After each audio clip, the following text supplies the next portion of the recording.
Hello everyone. आज हम पढ़ेंगे पाश्चात्य राजनीति विचारक अरस्तु और अरस्तु के राज्य संबंधी विचार। अरस्तु के राज्य संबंधी विचारों का ये दूसरा वीडियो है। इससे पहले वीडियो में हमने अरस्तु एक परिचय की बात की थी और आने वाले वीडियोज़ में भी हम अरस्तु के बारे में बात करेंगे। आइए आज जानते हैं अरस्तु के राज्य के संबंध में उसने जो विचार प्रकट किए हैं उसके बारे में वीडियो शुरू करते हैं। अरस्तु के राज्य उत्पत्ति का सिद्धांत।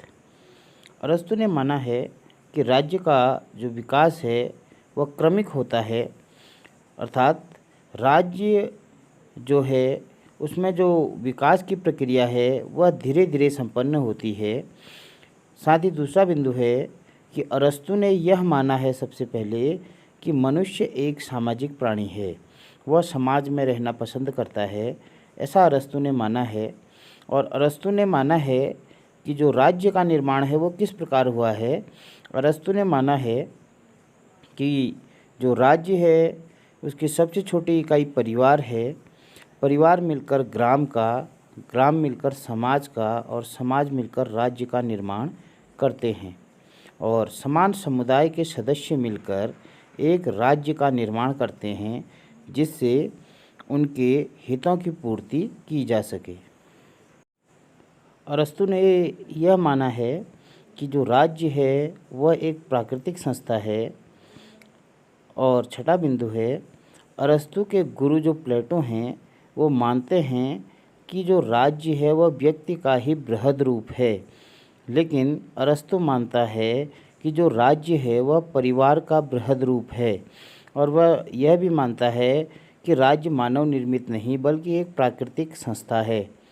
साथ ही अरस्तु ने माना कि राज्य एक बृहद समुदाय है, अर्थात स्त्री पुरुष मिलकर परिवार का, परिवार मिलकर समाज का और समाज मिलकर राज्य का निर्माण करते हैं।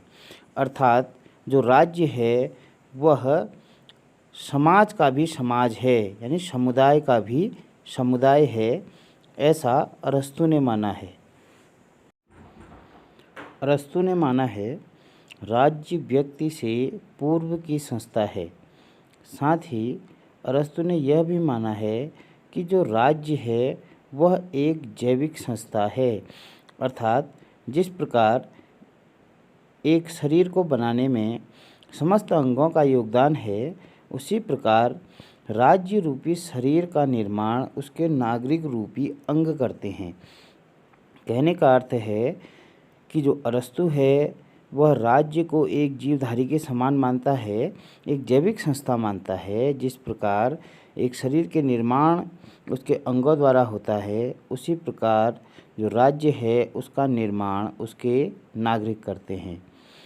और अरस्तु ने माना है कि जो राज्य है उसका मुख्य उद्देश्य व्यक्ति के जीवन को श्रेष्ठ बनाकर उसकी आवश्यकताओं को पूर्ण करना है। टॉपिक का 11वां बिंदु है, अरस्तु ने माना है कि राज्य एक आत्मनिर्भर संस्था है, अर्थात जो राज्य है वह संसाधनों से परिपूर्ण है, उसमें किसी भी तरह के दरिद्रता की स्थिति नहीं है, अर्थात वह साधन संपन्न है, जिसका अर्थ जो नागरिक हैं राज्य के उनके जीवन को श्रेष्ठ बनाना और उनके आवश्यकताओं की पूर्ति करना है। अगला जो 12वां बिंदु है उसमें अरस्तु कहता है कि राज्य का अस्तित्व नागरिकों के जीवन को सुखी व समृद्ध बनाने के लिए है, ऐसा विचार अरस्तु ने दिया है।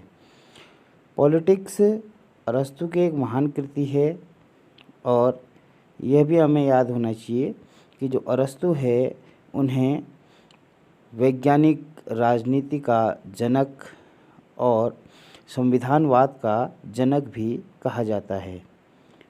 Thanks for watching video.